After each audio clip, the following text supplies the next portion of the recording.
Pega a palavra de Deus e abra na carta que Paulo escreveu à igreja de Éfeso, aos Efésios, capítulo 2, estaremos lendo os versículos 8 e o 9. Efésios, capítulo 2, versículo 8 e o 9. Uma palavra tremenda para os nossos corações, para as nossas vidas. Quantos acharam Efésios, diga amém. Amém. Quem não achou, diga espera aí, pastor. Espera. Efésios, quem está do lado aí ajuda. Carta que Paulo escreveu aos Efésios, capítulo 2, versículo 8. Quem achou, diga amém. Quem não achou, vou ler no telão. Diz assim a Bíblia: porque pela graça vocês são salvos, mediante a fé. E isso não vem de vós, é dom de Deus. Diga assim, é dom de Deus. Não vem de obras para que ninguém se glorie, pois somos feitura dele, criados em Jesus para as boas obras, as quais Deus de antemão preparou para que andássemos nelas. Amém? Pode se assentar, irmãos, no nome de Jesus.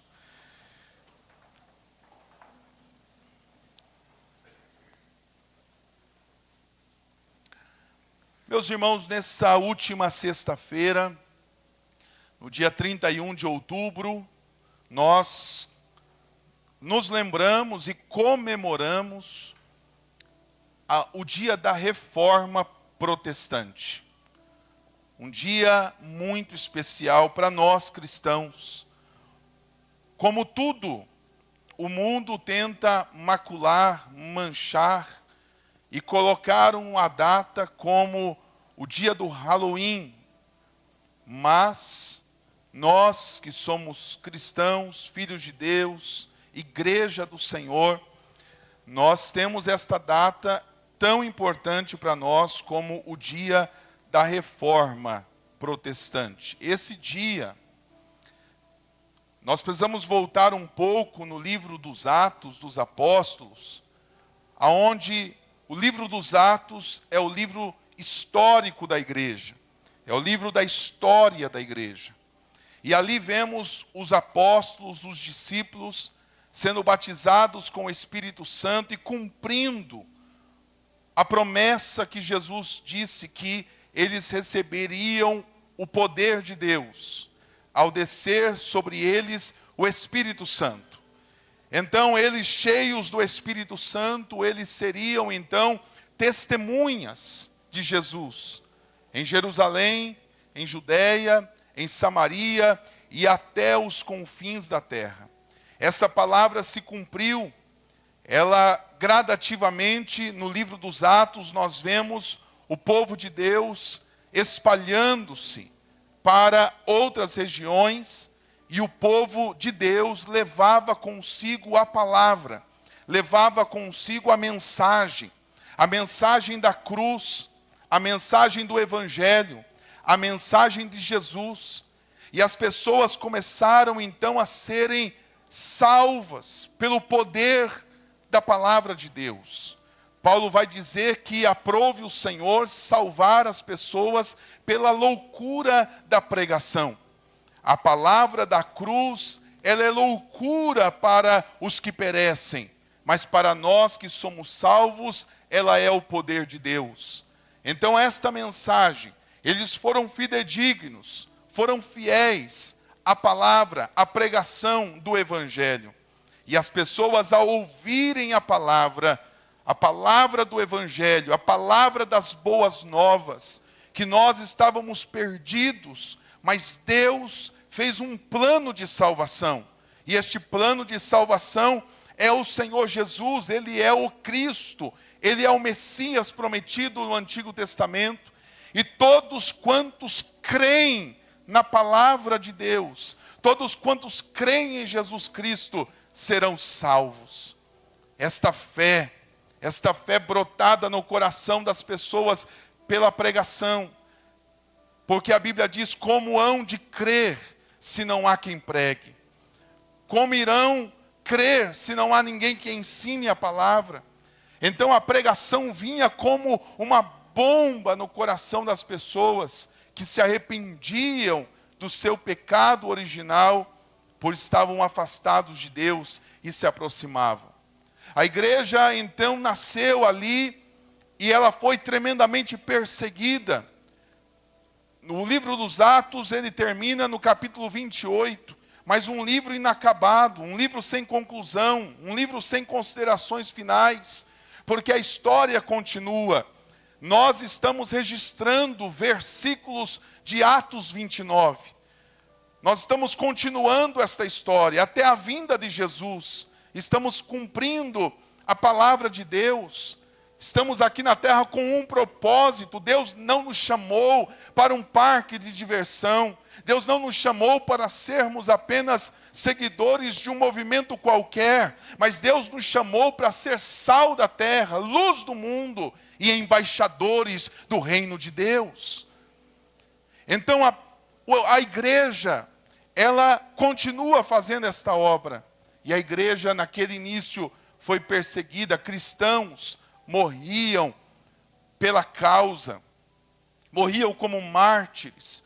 O primeiro mártir foi Estevão, registrado em Atos, mas depois a história, Lucas não registra mais, e tantos outros cristãos mortos, perseguidos, levados a arenas, para serem comidos por leões ferozes, com dentes afiados, tido como espetáculo a morte dos cristãos.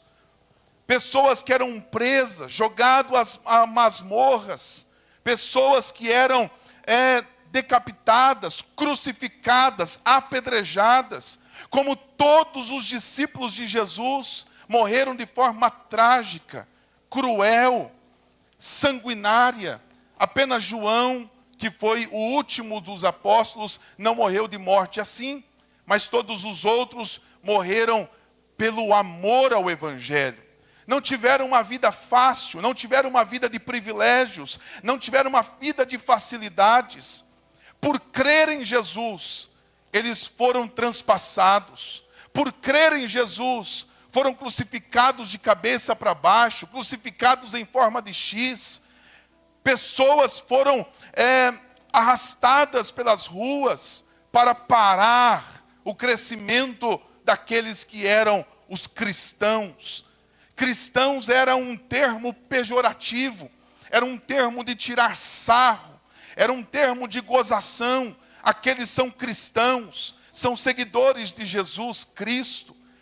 O que hoje para nós é uma bênção, é um privilégio sermos cristãos. Então a igreja, ela vai caminhando nisso. Segundo relatos de historiadores, diziam que cada gota de sangue de um servo de Deus eram como sementes que faziam com que brotasse outros cristãos, outros servos de Deus. A cada morte, a cada mártir, a cada um que agonizava na morte por crer em Jesus, fechando os olhos na terra, mas abrindo na eternidade, alguém se despertava. A vida deles era um testemunho público de sua fé. Eles carregavam a mensagem como cartas abertas. Todos que ouviam, todos que os viam, eles carregavam a palavra de Deus no coração. Eles só falavam os salmos, eles só falavam as escrituras. E o que eles sabiam só era falar de Jesus Cristo. Eram missionários, eram pregadores, eram pastores, eram homens, discípulos e mulheres discípulas de Jesus Cristo. Então, a cada imperador de Roma era instaurado maldade. A cada imperador, a cada século, a cada ano que passava, era pior a perseguição dos cristãos. A perseguição dos cristãos, ela durou 300 anos. O século I, o século II, o século III. 3 séculos. 4 gerações de pessoas que morreram pela fé. Aqueles que viram Jesus ressurreto, mas aqueles que também que não viram Jesus. Aqueles que não viram Jesus, mas pela fé, creram no que os seus pais pregaram, no que os seus pais ensinaram. 300 e poucos anos de perseguição. Até que Constantino assume o Império de Roma. E ao ver o crescimento, há algumas teorias. Primeira teoria é que aquele que não pode ir contra, junte-se então. Ele vendo que o cristianismo crescia, que as pessoas eram cada vez mais seguidores deste movimento de Jesus. Vendo isso, então ele se alia à igreja. Ele se alia aos cristãos, que outrora não havia templos, adoravam a Deus em vielas, escondidos, adoravam a Deus em morros, em montes, adoravam a Deus à margem da sociedade. Mas Constantino, então, oficializa o cristianismo como religião oficial do Império de Roma, o império mais importante do mundo. Constantino, a segunda vertente é que de fato ele se converteu. Nós não sabemos. Ele se converte a Jesus e como manda-chuva, mandatário, ele então instaura no Império Romano uma religião oficial. Isso foi bom e isso foi ruim. Isso foi bom porque parou as mortes. Foi bom porque parou a perseguição. Foi bom porque parou as pessoas de morrerem pelo Evangelho de Jesus. Foi bom porque construíram templos agora. E eles podiam adorar livremente nos templos. Instaurou-se a religião oficial. E foi ruim por quê? Porque a igreja com isso ela enfraqueceu. Se misturou Estado e igreja. Os imperadores agora governavam a igreja governava o Estado. Houve uma união entre Estado e igreja, e isso nunca foi bom na história. Quando a igreja se envolve com o Estado, e o Estado se envolve com a igreja, nunca foi bom. Precisamos aprender com a história. A história deve ser a nossa professora, senão nós vamos sucumbir no presente e futuro. Olhar para trás é importante, para aprendermos com os acertos e com os erros. A igreja se alia. E o que há agora é um sincretismo religioso, como foi colocado pelo imperador Constantino, que cristãos é a religião oficial, as pessoas não se convertiam de fato ao Evangelho, elas traziam as suas bagagens de suas fés, de suas mandingas, de suas crenças, e diziam ser cristãos. E houve um sincretismo religioso. Pastor, o que é sincretismo religioso? É uma mistura total. É como você colocar mamão, manga, pera, maçã, banana no liquidificador, bate lá e sai aquele suco, aquele misto, aquele mix. O cristianismo já para de ser puro. Começa-se a parar da pureza do Evangelho. Há alguns concílios ao longo da história. Concílio de Niceia, Concílio de Trento, esses concílios foram para discutirem a teologia, discutirem a humanidade de Jesus, discutirem a divindade de Jesus, discutirem a pessoalidade de Cristo, discutirem a trindade. Então se estabeleceu pilares de fé, porém, as pessoas vindo com as suas manias, com os seus costumes, com as suas mandingas, com as suas crenças, foi se aceitando tudo. E nesses concílios, foi então se aceitando o papado. O papado, houve o primeiro papa no ano 600 e pouco depois de Cristo. Eles retrocedem isso até Pedro e dizem que Pedro foi o primeiro papa e depois todos os outros foram sucessores de Pedro. Mas isso não é verdade. O papado se iniciou no ano 680, mais ou menos. Um líder religioso mundial, o Papa, E a sua bula papal, ela equipara-se à palavra de Deus. Não cremos mais apenas na Bíblia. Não cremos apenas nas Escrituras. Coloca-se a tradição da igreja. Coloca-se também a bula do Papa. E também as Escrituras. Foi instaurado nesses concílios a adoração a Maria como corredentora. Maria, mãe de Jesus, como intercessora das pessoas. Foi-se colocado e instaurado santos na igreja, imagens de escultura foram se colocando na igreja. E com tantas aberrações doutrinárias, sem amparo nenhum biblicamente, a igreja foi se desencarrilhando do evangelho. Ela foi se desencarrilhando como uma locomotiva apressada, matando as pessoas, e a igreja, de perseguida outrora, cristãos era colocado como postes nas ruas de Roma, agora a igreja é quem persegue. E do ano 500 a 1500 nós vamos ver a Idade Média, o período medieval, a era negra da história. Do ano 500 a 1500 é a igreja quem persegue. Quem não é crente, quem não é cristão, é morto pelo Estado e pela igreja. Se coloca também a igreja precisando, e o Papa Leão X, ele quer construir a grande Basílica de São Pedro em Roma, e ele precisando de dinheiro e de verba, então eles começam a vender perdão. Precisamos vender o perdão das pessoas. E a igreja dominava as pessoas vivas, mas isso não bastava. Queremos dominar também as pessoas que já morreram. Se o seu ente querido, ele não é tão bom para ir para o céu, ele não é nem tão ruim para ir para o inferno, ele está num limbo, num purgatório, invenção do concílio. Não temos amparo bíblico para isso. Não existe purgatório. E há também a meritocracia da salvação. A salvação não é por méritos humanos. E a Igreja Católica se instaura também a meritocracia para a salvação.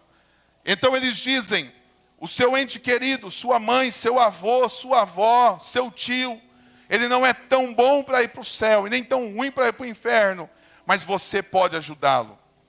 A cada moeda que pingava no gasofilácio era uma alma que saltava do purgatório para o céu.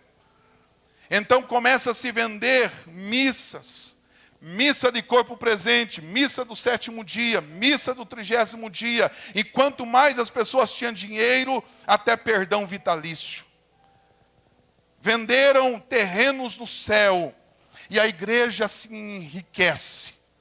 Mas Deus sempre, nessa era de 1000 anos, de era negra, de escuridão da história, Deus sempre levantou remanescentes fiéis. Deus sempre levantou homens e mulheres querendo reformar a igreja, querendo denunciar os pecados da liderança, um voltar, um chamado à volta ao Evangelho. Mas essas pessoas eram perseguidas e mortas. Até que um dia, em 1517, um monge, um padre chamado Martinho Lutero, lá em Wittenberg, na Alemanha, aquele homem, ele, lendo a palavra de Deus, ele lê Romanos capítulo 1, versículo 16. A palavra de Deus que não era dada às pessoas. Não havia a palavra de Deus na mão das pessoas. A missa era falada em latim. E a Bíblia era somente para o latim também. Mas Martinho Lutero leu Romanos 1,16, que diz, pois não me envergonho do Evangelho, porque ele é o poder de Deus para a salvação de todo o que crê. Primeiro judeu e também grego. porque a justiça de Deus se revela no Evangelho, de fé em fé, como está escrito, e isto entra como uma espada no coração de Martim Lutero: o justo viverá pela fé. Eu não preciso pagar, eu não preciso de indulgência, eu não preciso desses costumes, eu não preciso dessas coisas, desses pedágios. O justo viverá pela fé. E Martim Lutero, então, começa, meus irmãos, a sistematizar um protesto. E o que ele quer? Ele não quer romper com a igreja. Ele não quer ser um rebelde da igreja. O que ele pleiteia é uma reforma à igreja. Um retorno às Escrituras. Um retorno ao verdadeiro Evangelho. Mas aqueles homens, com a ânsia do poder, com a ganância do poder, não aceitam esta reforma. E então, em 31 de outubro de 1517, antes da missa das 8 horas da manhã, Martim Lutero vai até o templo e prega na porta do templo 95 teses contra o catolicismo romano. Hoje nós completamos, sexta-feira, 508 anos de história da Reforma Protestante. A Reforma Protestante, ela não foi apenas um protesto contra os erros da igreja, os erros doutrinários de sua época, mas ela foi um movimento que marca o retorno ao Evangelho puro. É um movimento que coloca de novo nos trilhos o Evangelho, ao Cristo das Escrituras. Os reformadores assumiram suas convicções em cinco declarações, conhecidas como as 5 solas. Essas 95 teses, elas resumidamente estão em 5 solas, chamados 5 solas. Sola, que em latim significa somente, 5 somentes. Essas verdades continuam sendo para nós, protestantes. Nós somos evangélicos protestantes. E a igreja reformada sempre reformando. Ela sempre deve voltar às Escrituras. Ela sempre deve retornar às Escrituras. E quando vermos que estamos nos distanciando da palavra de Deus, precisamos reformar novamente. A igreja reformada sempre reformando, porque precisamos sempre estar atentos para que nós não venhamos a nos desviar das sagradas palavras. E muitas igrejas já se desviaram, tidas como evangélicas, mas estão longe do Deus crucificado. Estão longe do Deus, do Cristo crucificado, da cruz de Cristo. São organizações, às vezes belíssimas, mas que já não pregam a palavra de Deus, que já não oram mais, que já não têm o céu como sua grande esperança, e como a vinda do Senhor Jesus, como a sua viva e real esperança em seu coração. Estão vivendo uma religião, mas sem o Deus verdadeiro.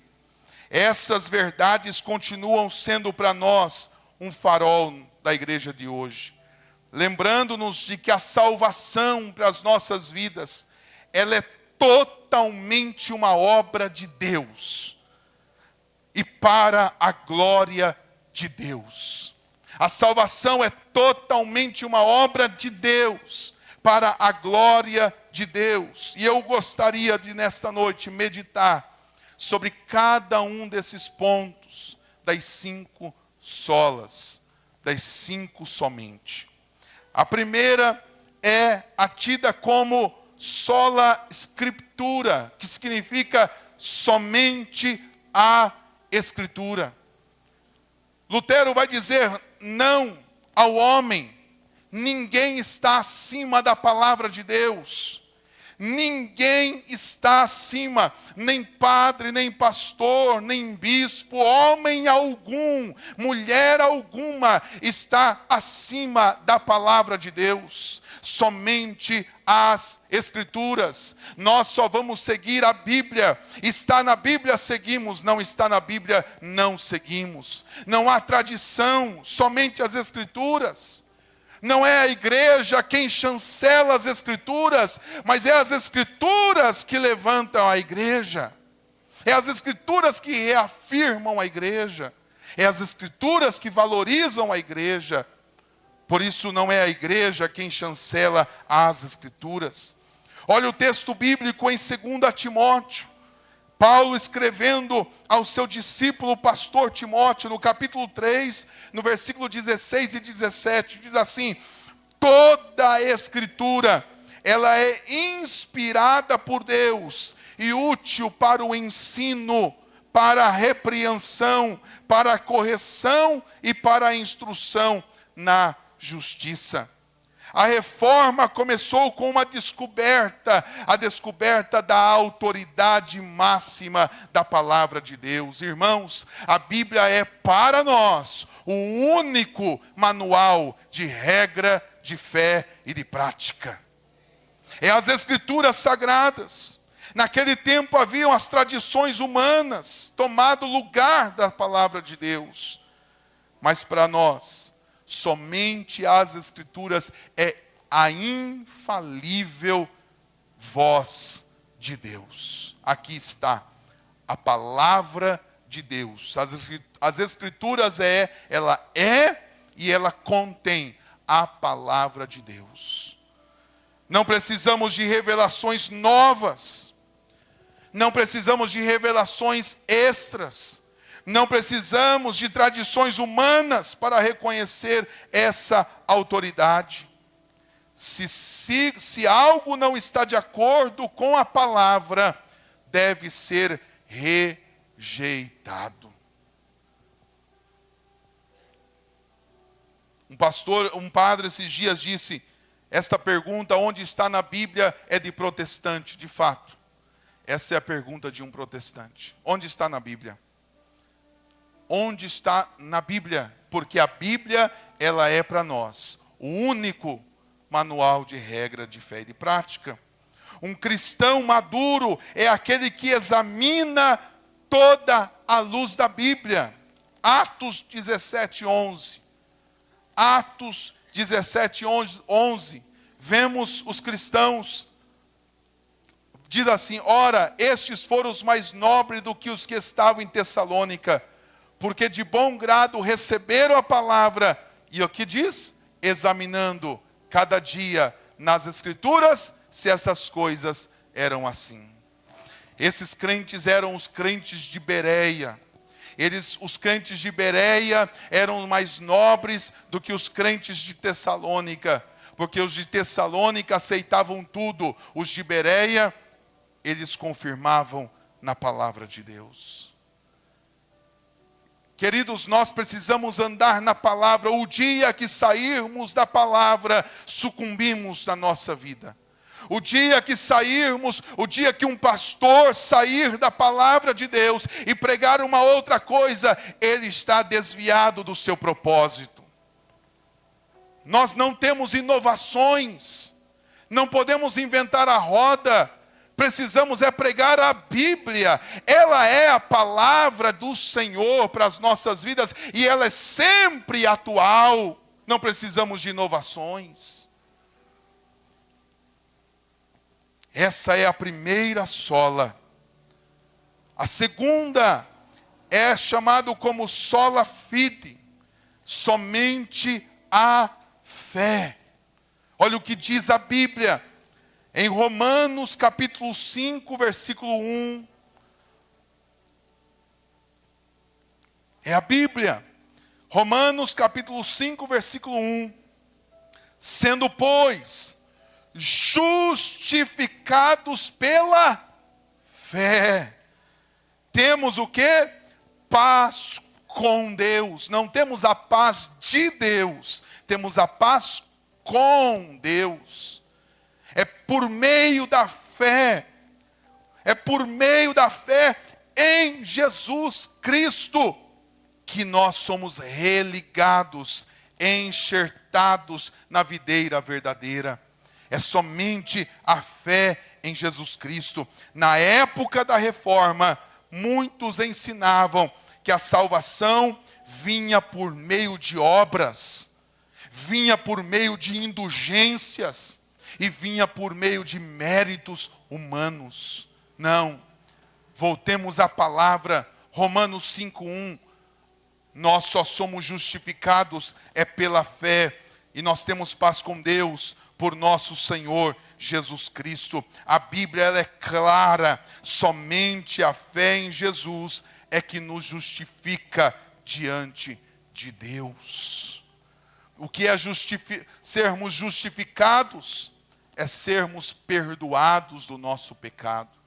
É não termos mais dívidas com relação ao pecado de Adão e Eva e de nossos pecados. Aos olhos de Deus nos tornamos justos.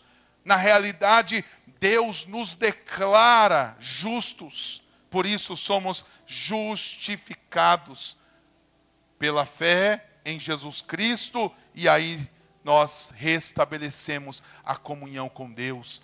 Porque o pecado faz divisão, separação, inimizade entre Deus e os homens. Uma pessoa ímpia, que não teme a Deus, que não teme a palavra de Deus, ela é considerada inimiga de Deus. É assim que as Escrituras mostram. Elas são inimigas de Deus. Como podemos restabelecer a paz, a comunhão com Deus, a ligação novamente? Como? Por meio da fé. Eu não preciso pagar, não é indulgências que eu sou salvo.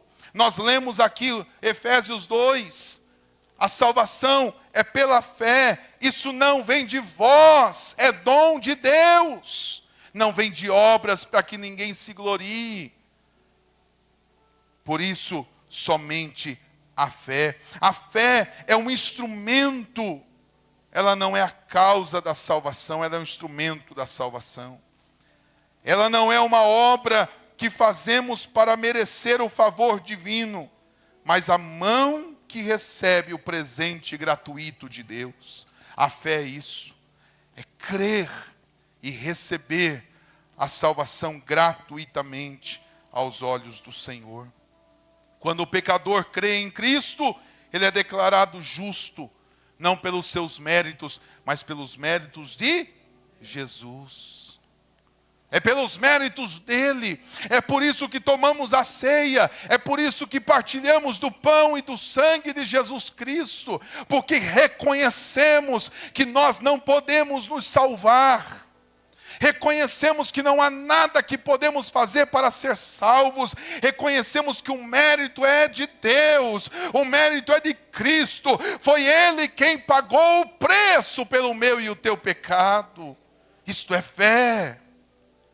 E somente pela fé somos declarados justos. A terceira sola é a sola gratia, somente a graça. Efésios 2 diz: pela graça de Deus sois salvos. É pela graça de Deus. Isso não vem de vós, é dom do Senhor. Aqui está o coração do Evangelho. Nada vem de nós, irmãos. Nada vem de nós. Tudo vem de Deus. A salvação é totalmente graça, favor imerecido. Não somos salvos porque somos bons. Não somos salvos porque somos éticos. Não somos salvos porque somos honestos. Não somos salvos porque somos corretos. A salvação não vem das obras. Isso é um dever nosso como cidadão. Porém, isso não garante salvação. Muitas pessoas, elas são às vezes melhores do que muitos salvos. Mas se ela não crer em Jesus, se ela não confessar Jesus como seu Senhor e seu Salvador, ela não será salva. Se ela não seguir a Jesus, se ela não batizar como símbolo do novo nascimento e da fé em Jesus Cristo, para publicar a sua fé no Senhor Jesus, ela não será salva. Por isso a salvação não vem de nós, é totalmente mérito de Deus, isso é graça, e o que é graça? É favor imerecido.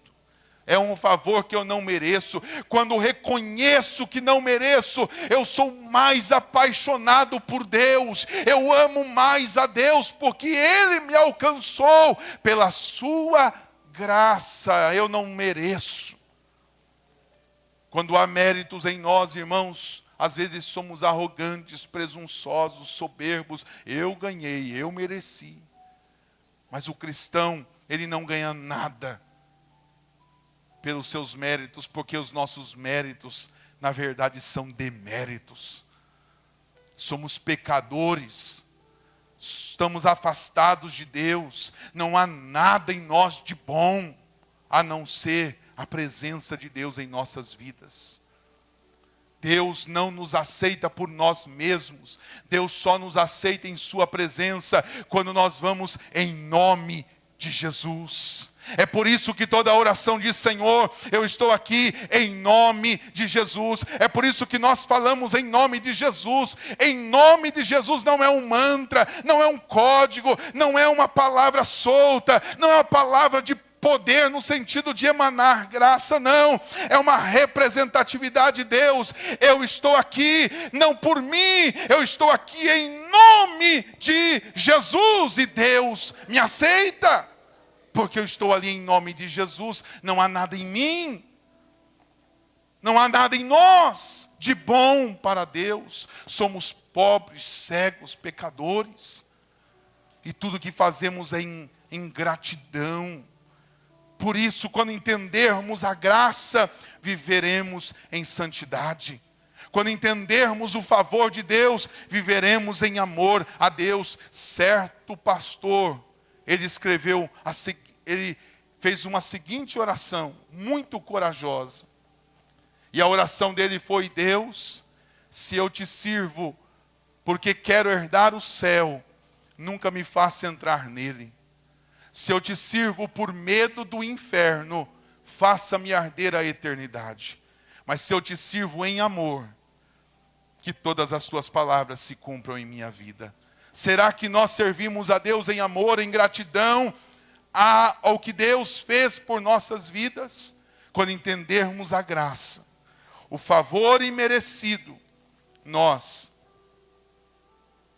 vamos ser como aquele servo que faz a obra, que prega, que ensina, que discipula, que leva a palavra, que louva, que é fiel, que se compromete com o evangelho, que se santifica, que renuncia à sua carne e ao final diz: sou um servo inútil. Não fiz mais do que a minha obrigação. Porque o que Deus deu para mim é muito maior. Isso é graça. A graça, meus irmãos, ela nos humilha, porque tira de nós todo o crédito. E também, além de ela nos humilhar, ela também nos consola, porque mostra que Deus nos amou primeiro. A graça, ela nos humilha, porque tira de nós todo o crédito, mas ela também nos consola, porque diz: Deus, Ele te ama mesmo assim. Se dependesse de nós, estaríamos perdidos. Mas que bom, meus irmãos. Paulo escreveu aos Romanos, capítulo 5, versículo 20, onde abundou o pecado, superabundou a graça de Deus. Deus tem graça para as nossas vidas, Deus tem perdão para as nossas vidas, Deus tem reconciliação para as nossas vidas, e isso não é de nós, é porque Ele é bom. Aleluias. Somente a graça. A quarta sola é solos Christus, somente Cristo. Somente Cristo. A Bíblia diz em 1 Timóteo capítulo 2, versículo 5. Olha o que diz Paulo ao Timóteo, capítulo 2, versículo 5. Há um só Deus e um só mediador entre Deus e os homens, a saber, Jesus Cristo, homem. Não há outra mediadora, não há outra corredentora. Não existe uma mediadora, não existe a mãe pede ao filho, não. Ela só foi salva por conta do Cristo. Cristo a salvou, nós a colocamos no lugar de honra, por ter um ministério tremendo, por ser a mãe de Jesus, homem, mas ela não é a mãe de Deus. Isso é uma invenção humana, religiosa, para enganar as pessoas. Jesus é o único mediador, e quem diz isso é a palavra de Deus. É as Escrituras quem diz: há um só Deus, um só mediador entre Deus e os homens, Jesus Cristo, homem.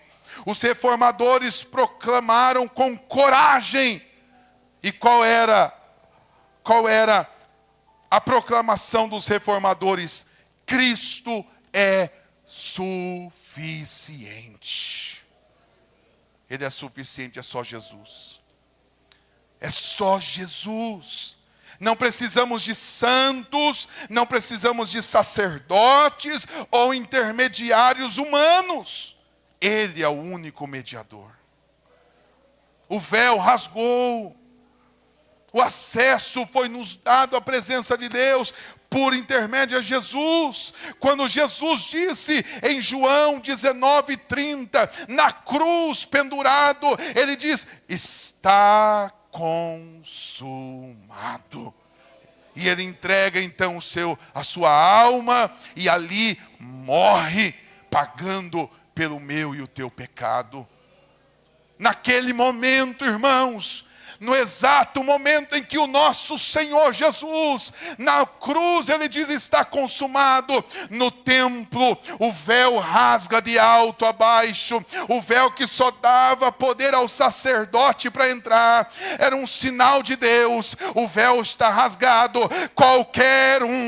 Qualquer pessoa, em nome de Jesus, com o sangue do Senhor Jesus, tem acesso à presença de Deus.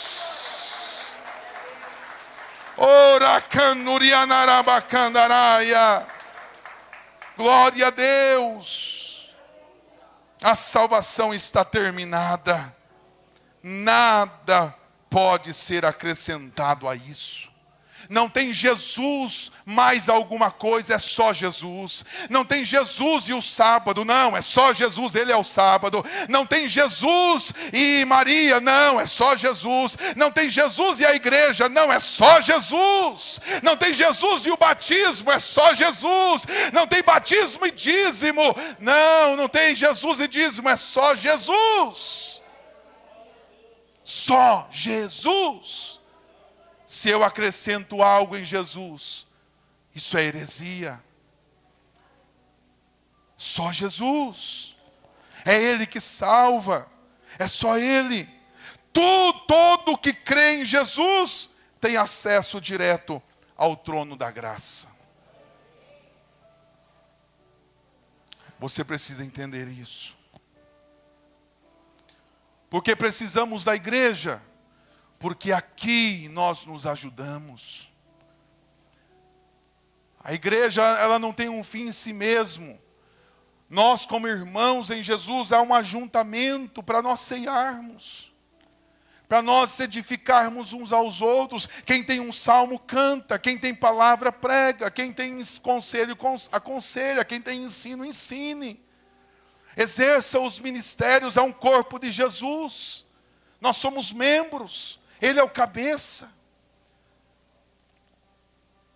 O batismo é porque Ele ordenou, é porque Ele disse. Então nos batizamos porque é um mandamento. Mas o batismo não salva em si mesmo. Porque quantos se batizaram e não estão na presença de Deus? Não é pelo fato de se batizarem. É porque devem crer em Jesus. Irmãos, não é o dinheiro que nos salva. É Jesus. Somente Jesus.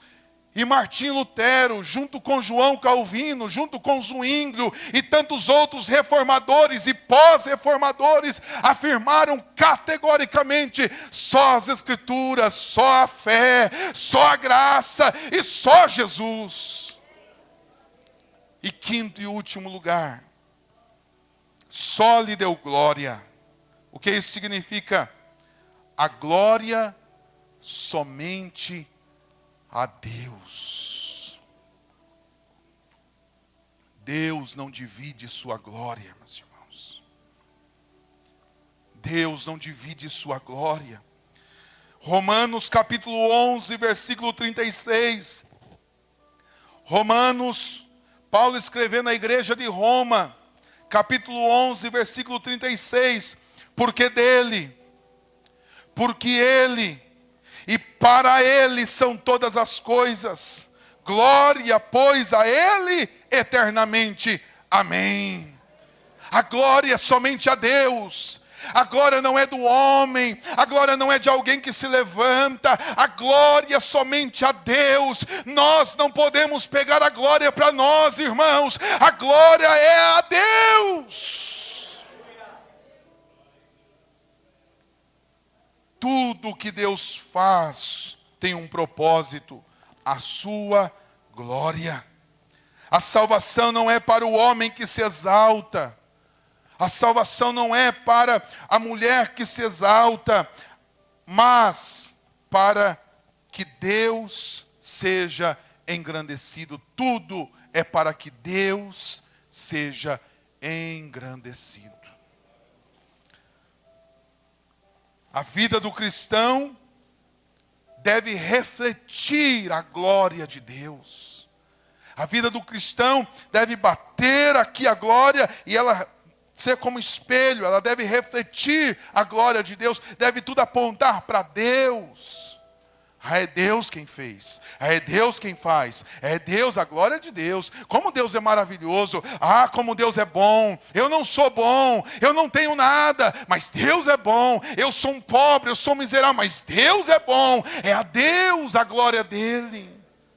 A salvação não é para o homem que se exalta, mas é para a glória de Deus. A vida do cristão deve glorificar a Cristo. Olha o que diz a Bíblia em primeira carta de Paulo aos Coríntios, capítulo 10, versículo 31. Quer comais, quer bebais, quer façais qualquer outra coisa, façam tudo para a glória de Deus. Os reformadores disseram isso. A igreja institucional, a igreja do Império Romano, pegou a glória para ela. Todo o poder emanava da igreja. A igreja era a representação de Deus. A glória era dada aos homens. Homens diziam ser substitutos de Deus. Deram a eles infalibilidade. Sabe o que isso significa? Esses homens que sentarem naquela cadeira, sucessores de Pedro, são infalíveis. Meus irmãos, todos somos pecadores e destituídos estamos da glória de Deus. Deram a esses infalibilidade, dividiram a glória. Os reformadores disseram: não, o justo viverá pela fé. É a fé em Jesus Cristo. É a fé em Deus. Eu concluo esta palavra.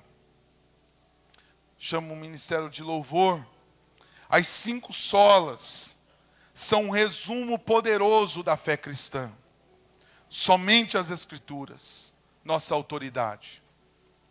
Somente a fé, nosso meio de justificação. Somente a graça é a causa da salvação de nossas vidas. Somente Cristo, Ele é o nosso mediador. E a glória somente a Deus é o propósito de tudo. Hoje, Deus nos chama a estas verdades novamente. Hoje Deus nos chama, ao completar 508 anos de história da Reforma Protestante, Deus nos chama a esta verdade, a estas verdades, para que nós entremos no trilho do Evangelho e da Palavra de Deus, que voltemos à Palavra, que confiemos somente em Cristo, que dependamos somente de sua glória e que vivamos para a sua glória apenas. A Deus toda a glória por meio de Cristo, pela graça, mediante a fé, conforme diz as Escrituras. Como nós, irmãos, estamos na nossa vida espiritual, estamos vivendo para a glória de Deus, estamos vivendo para a glória do Senhor, estamos vivendo a palavra de Deus nas nossas vidas. Eu quero dizer para vocês que nós precisamos aprender com a história, e a história nos diz que muitos cristãos morreram. Muitos. Para que chegasse a Bíblia para nós, que nós muitas vezes desvalorizamos, para que chegue a Bíblia para nós. Ah, quanto trabalho foi feito. A Bíblia, ela foi escrita originalmente em hebraico no Antigo Testamento e em grego no Novo Testamento. Um dos reformadores levou anos para traduzir a Bíblia para o inglês. Depois disso, a Bíblia para o alemão foi Martinho Lutero, que foi sequestrado, levado a um palácio, um castelo. E lá ficou 10 anos refugiado, senão matariam Martinho Lutero, ícone da Reforma Protestante. Nesses 10 anos, ele deu o trabalho de traduzir o Novo Testamento para o alemão. E ele disse: se cada crente tiver um exemplar da Bíblia na sua mão, nunca mais serão enganados, porque a palavra liberta. Então foi traduzido a Bíblia e foi dado na mão de cada crente que nem sabia, que ia e vivia uma religiosidade, não entendiam nada do que estava sendo dito ainda em latim. Mas muitos cristãos, para a mensagem chegar até nós, estarmos aqui hoje, quanto sangue derramado, irmãos. O principal e maior é de nosso Senhor Jesus Cristo, Ele quem valeu o perdão dos nossos pecados. Mas tantos outros crentes fiéis, crentes piedosos, pessoas de Deus, que pagaram um preço alto. E o que esta geração tem feito com o Evangelho? O que esta geração tem feito com a igreja? Retornemos às Escrituras, ou nunca saiamos das Escrituras. Nunca. Devemos sempre estar atentos somente à Escritura, somente à fé, somente à graça, somente Cristo, e a glória somente a Deus, para que nós venhamos a cumprir o nosso papel, a nossa missão, e nós um dia passarmos o bastão para outra geração, para esses jovens, e eles levarem esta igreja com amor e continuando o legado, sem precisar inventar nada. A rocha está estabelecida e a igreja está alicerçada na rocha. Hoje as igrejas estão fazendo tantos eventos para atrair as pessoas, porque as pessoas estão cada vez mais fracas. Se não falar que tem churrasco, não vem. É cinema, é tanta coisa para entreter as pessoas, onde Cristo é suficiente. Se não for pegar em casa, às vezes não vem. Meus irmãos, todo o nosso sacrifício é aqui, diante de pessoas que pagaram o preço para nós recebermos a palavra hoje. Esses dias eu vi um vídeo de um jovem, e esse vídeo viralizou. Eu vi no Instagram. Ele andou 4 quilômetros, ele correu 4 quilômetros, aí ele pegou uma carona e andou mais 4 quilômetros.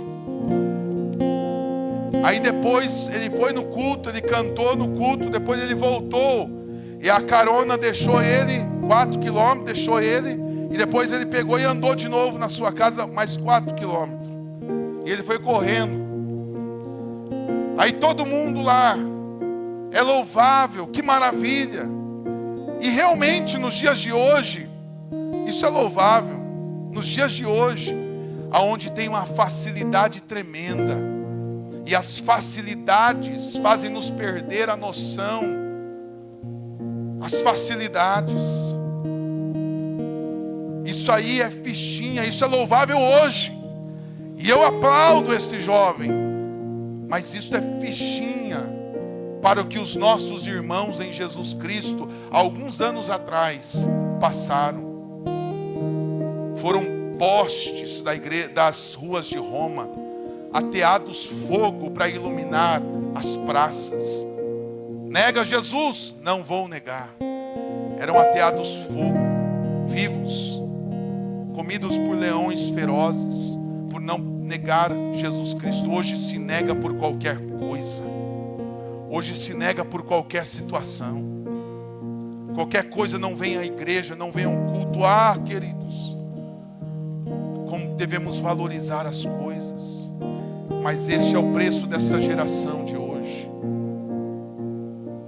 Precisamos realmente olhar para a história, para que a história venha a nos trazer novamente para os trilhos. Façamos mais a Deus, porque Jesus pagou um alto preço por amor a nós. Pagou um alto preço. Custou o Filho de Deus. Aprove o Senhor moê-lo o seu próprio Filho.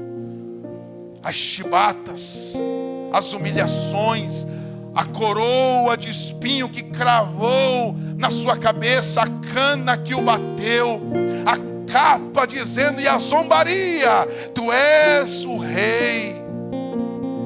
Tudo isso ele passou por me amar, por te amar, para te salvar, para te dar a vida eterna. Para te dar a vida eterna.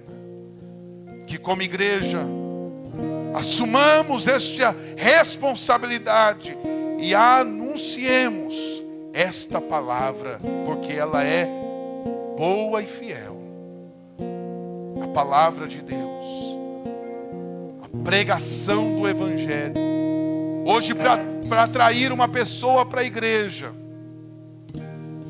a gente diz, vamos lá porque vai ter isso, vamos lá porque vai ter aquilo. Onde nós devemos pregar a palavra para essas pessoas. Pregar a Bíblia, pregar Jesus, somente as Escrituras, somente a fé, somente a graça, somente Cristo e a glória somente a Deus.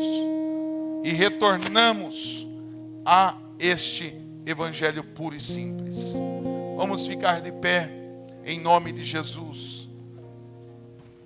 Nesse momento eu gostaria que você pudesse, enquanto o Ministério de Louvor vai estar cantando, tocando, vai tendo comunhão com Deus, vai pedindo perdão dos seus pecados, Vai em nome de Jesus, buscando a presença de Deus. Senhor, me dê tua graça, me ajude.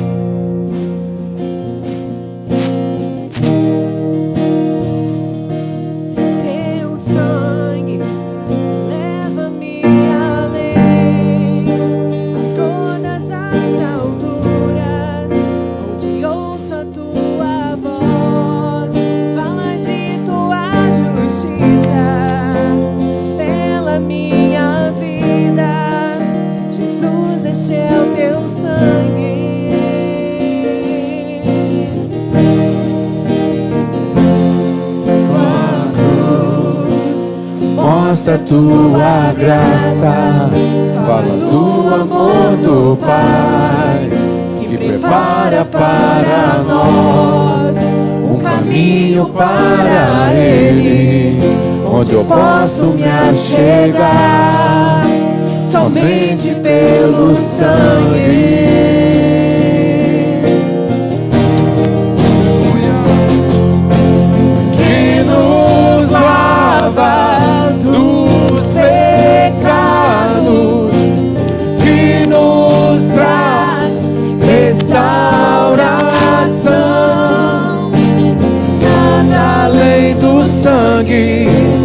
Nada além do sangue de Jesus,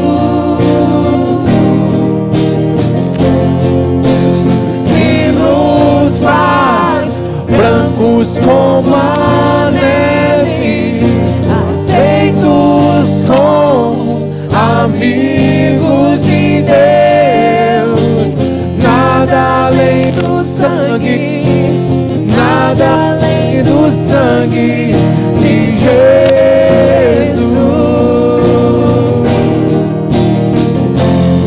Tua cruz mostra tua graça, fala do amor do Pai, que prepara para nós um caminho para Ele, onde eu posso me achegar somente pelo sangue.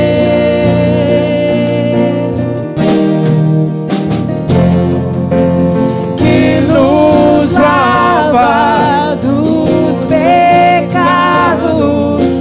que nos traz restauração.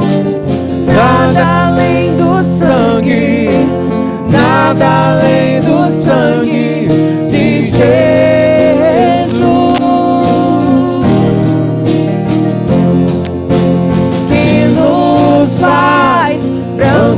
Como a neve, aceitos como amigos de Deus. Nada além do sangue, nada além do sangue de Jesus.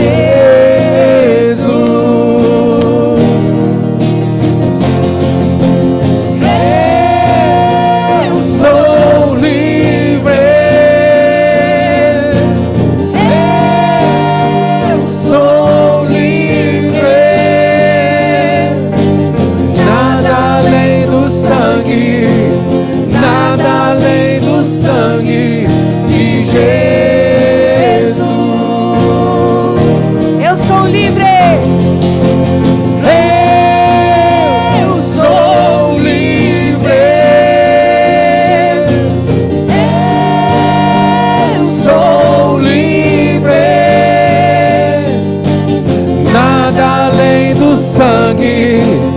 Nada além do sangue de Jesus.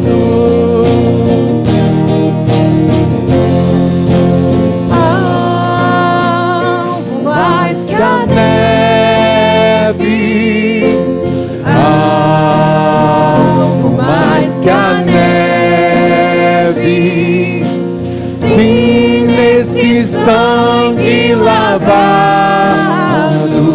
mais alvo que a neve serei. Alvo mais que a neve, alvo